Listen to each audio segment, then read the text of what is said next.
You ask Tiger to solve. This deals with linear equations with one unknown. The final result is x equals -13. Let's solve it step by step.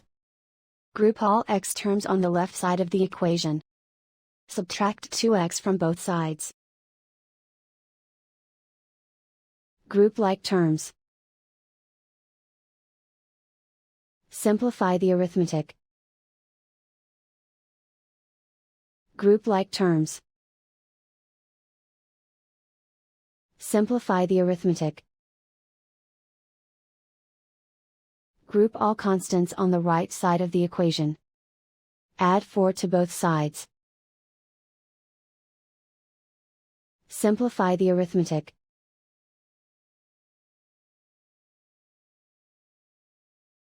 Convert the x into a positive number.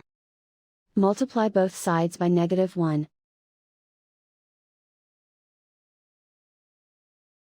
Remove the ones. Simplify the arithmetic. And so the final result is x equals -13.